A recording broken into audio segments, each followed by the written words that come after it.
오늘도 주님 안에서 승리하는 복된 하루가 되시기를 간절히 축원을 드립니다. 예전에 이솝 우화 중에 그 아기돼지 삼형제 이야기 다 잘 아시죠? 네. 삼형제가 있었는데 첫째는 자기 집을 짓는데 쉽고 가장 빠른 방법으로 집을 지은 것이 바로 지푸라기로 집을 짓게 됩니다.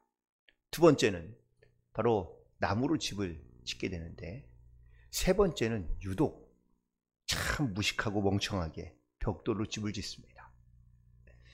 집을 빨리 지은 다른 형제 돼지들은 그래서 이 어리석어 보이는 셋째를 향하여 조롱하며 비웃습니다. 그런데 어느 날 갑자기 늑대가 나타나더니요, 지푸라기를 불어버리자 그 집은 온데간데 없이 사라지고 맙니다. 또 나무로 만든 집을 지었지만 집을 부숴버리고 생명을 위협하자 이 두 형제는 결국은 오직 하나 희망인 막내의 집으로 도망갑니다. 집을 하나하나 그 벽돌을 쌓아서 지을 때에는 그렇게 어리석어 보였던 그 막내였지만 하지만 아무리 이 늑대가 위협을 하고 혹은 바람을 불어도 결국은 그곳은 안전한 곳이 되었고 삼형제는 거기에서 함께 살게 되었다고 말하고 있습니다. 우리는 하루하루를 살아가면서 물론 안전하고 혹은 편한 삶을 살아갈 때도 있긴 하지만 우리는 위기와 그리고 또 마치 인생의 막다른 곳에 이르는 그런 경험을 하거나 혹은 또 그런 마음과 그런 느낌을 가지고 살아가는 경우도 종종 있습니다. 그래서 살아가면서 나름대로 자기 생각으로는 괜찮은 집을 짓고 있거나 혹은 견고한 집을 지었다고 생각하지만 진짜 그 인생에 가장 큰 위기가 닥쳐왔을 때 그 집이 무너지거나 아니면 또 부서져 다시 회복할 수 없는 경우에 이르는 경우도 있기도 합니다. 하지만 피곤하기도 하고 혹은 또 성실한 그러한 하루하루를 살아가다 보면 그것이 견고한 벽돌집이 되어 우리를 이 거친 그러한 위기와 고난 중에서 우리를 지켜주는 경우가 많이 있는데 영적으로 본다면 기도가 바로 이 매일같이 우리의 신앙과 우리의 믿음을 견고하게 만들어주는 그러한 영성이라고 말할 수 있는 줄로 믿습니다. 우리는 나름대로 생각을 깊이 합니다. 깊이 하고 또 생각하고 또 생각해서 그래서 결정합니다. 그런데 생각은 자기중심적인 생각에서 벗어날 수 없고 자기중심적인 생각에 불과한 것입니다.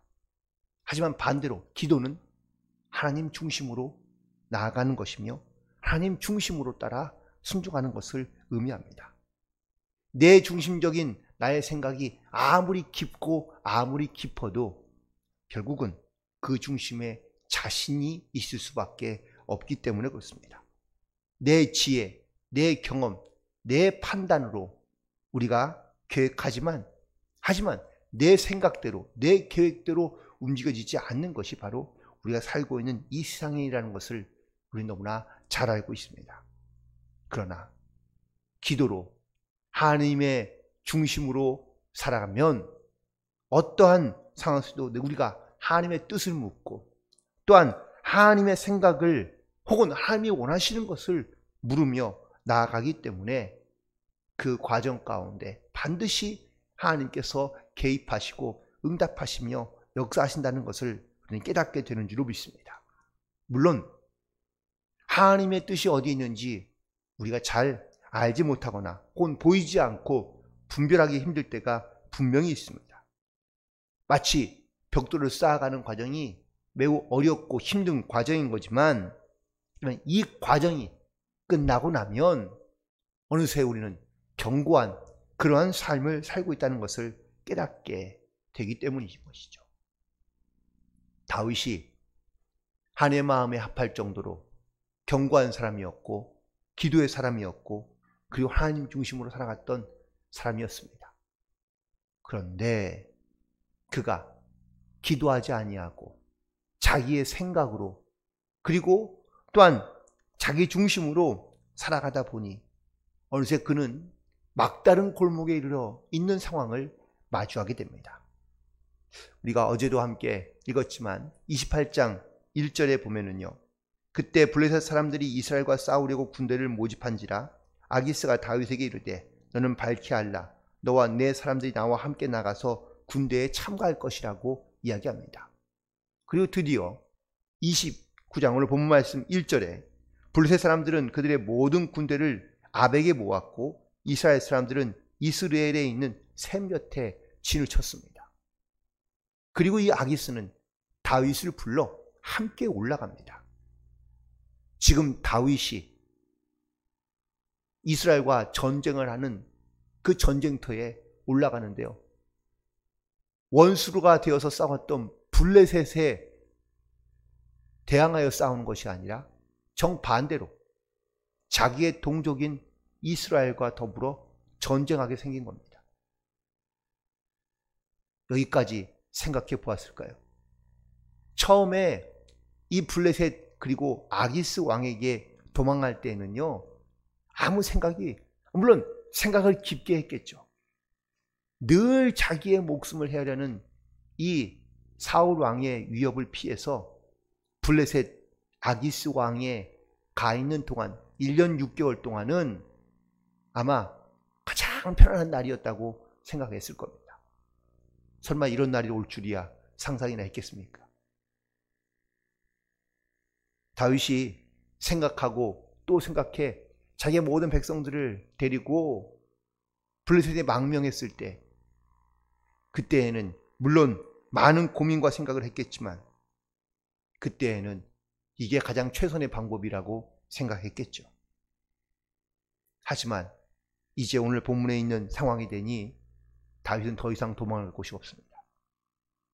이제 정말 하나님께서 자기에게 사무엘을 통하여 기름 부으시고 그리고 이스라엘의 왕이 되겠다고 약속하신 그 약속들은 새까맣게 다 잊어버리거나 아니면 알고 있었지만 거기까지는 생각하지 못하고요, 지금 오로지 자기 눈앞에 있는 문제만 해결하는 데 급급했던 이 다윗이 이제는 피할 수 없는 그 운명의 현장 가운데 막다른 골목에 이르게 된 이 다윗의 모습을 보게 됩니다.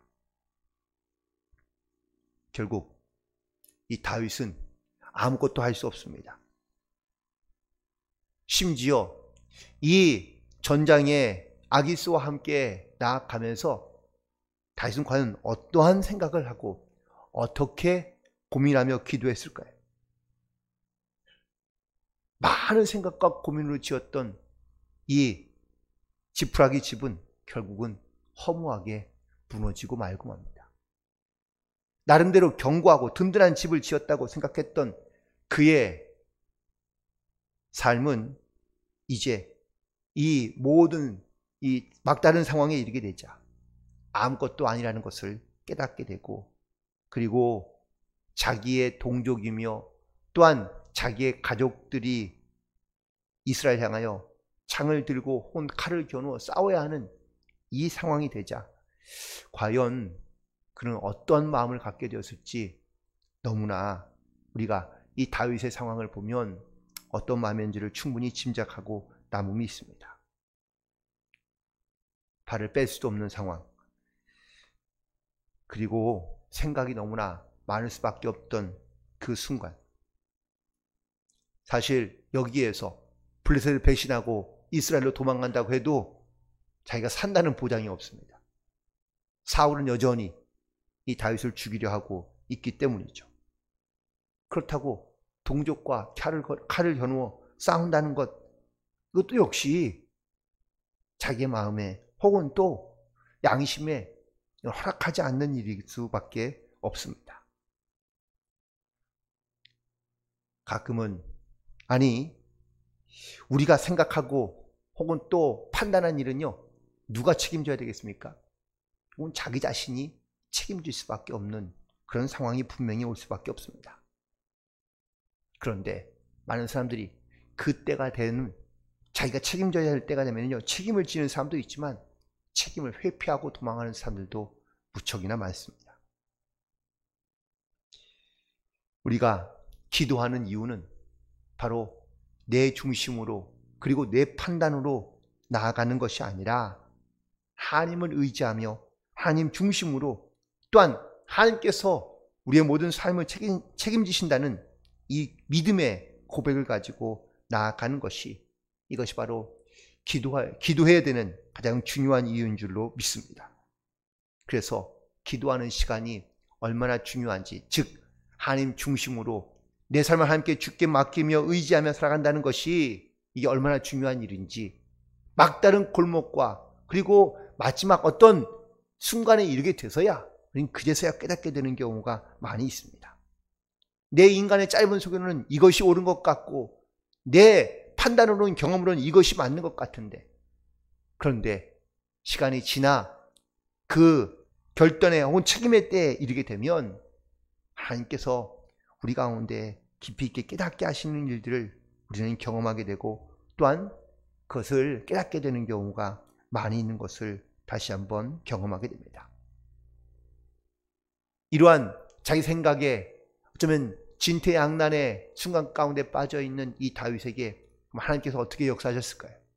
오늘 본문에 있는 말씀 가운데 보니까 놀라운 역사를 하나님께서 일으켜주시는데, 다윗도 어쩔 수 없는 이 상황 가운데 이끌려 전쟁 가운데 참여할 수밖에 없는 상황이 되었지만, 하나님께서요, 이 블레셋 방백들에 있는 지도자들을, 혹은 다른 사람들을 하나님께서 움직이셔서 이 다윗이 전쟁에 참여하지 못하도록 하십니다. 블레셋은 5 부족이 연합으로 되어 있는 이 공동체인데, 자기 혼자 결정한다고 되는 것이 아니라 모든 결정을 이렇게 의회 중심적인, 마치 이렇게 사람들이 다 모여서 거기에서 결정하게 되어 있는데, 다른 부족들이 이 다윗을 미워하고 두려워하여 전쟁에 참여하지 못하도록 방해한 겁니다.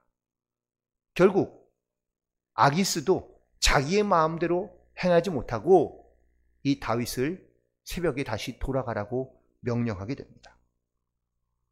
결국 다윗은 자기의 의지가 아닌 하나님께서 개입하시고 역사하신 방법에 의해서 원하지 않는 전쟁에 참여하지 않게 되었고, 그는 다시 블레셋 땅으로 돌아가게 되는 것을 오늘 본문 말씀을 통하여 보게 됩니다. 인간의 연약함 때문에 거짓말로 그리고 거짓 맹세로 지금 블레셋에 망명해 있는 다윗, 처음에는 그의 생각이 옳았고 그의 판단이 옳은 것처럼 보였지만 막다른 골목에 이르게 되자 그는 자기의 선택과 그리고 자기의 생각이 얼마나 어리석었는지를 다시 한번 깨닫게 됩니다. 알 수는 없지만 오늘 본문에서는 적어도 본문에 있는 내용과 말로는 정확하게 다윗의 이 중심과 마음은 알 수 없지만, 아마 이스라엘과 전쟁하러 전쟁터에 올라가며 끌려가던 다윗은 끊임없이 하나님 앞에 후회하며 기도했을 것이 분명합니다. 우리도 기도 없이 살아가며 그리고 내 생각으로만 판단하며 결정하게 되면 우리는 반드시 이런 후회에 이를 수 있다는 사실을 우리는 기억하며 나아가야 될 줄로 믿습니다. 막다른 골목과 진퇴양난의 순간이 되서야 그제서야 후회하고 책임을 회피하려 한다면 우리는 어떻게 변할지 아무도 알 수 없습니다. 그러므로 우리는 깨어있어 기도함으로 준비하는 삶을 살아가야 될 줄로 믿습니다. 나의 생각과 나의 경험보다 내 중심보다 하나님 중심으로 우리는 늘 기도하며 주님 앞에 나아가야 될 줄로 믿습니다. 그래야 그 마지막 순간에 이르게 돼서야 우리가 깨닫게 될 것이 분명합니다. 하나님 중심으로 기도함으로 그리고 말씀에 의지하여 살아간다는 것이 이 마지막 어쩌면 막다른 골목에 이르러서야 하나님의 뜻이 무엇이며 하나님의 섭리가 무엇이고 하나님의 은혜가 무엇인지를 그제서야 깨닫게 되고 고백할 수밖에 없기 때문인 것이죠. 오늘도 우리는 기도로 준비하며 또 기도로 하루를 시작하니 늘 깨어있음으로 말미암아 하나님 중심으로 믿음 안에 결단하여 나아갈 수 있는 저와 여러분 되기를 간절히 축원을 드립니다. 마지막 그러한 순간과 혹은 또 막다른 골목에 이르게 돼서야 이것이 하나님의 뜻이며 혹은 또 그 순간이 지나고 나서야 우리가 하나님의 섭리와 은혜가 무엇인지를 분명히 깨닫게 되고 또한 고백함으로 승리함으로 우리가 하나님께 영광을 돌리는 것을 우리는 고백함으로 나아가게 될 줄로 믿습니다. 오늘도 끊임없이 기도함으로 무장하여 하나님의 크신 뜻을 이루어갈 수 있는 그런 승리하는 하루가 되시기를 주님의 이름으로 간절히 축원을 드립니다. 기도하시겠습니다. 주님,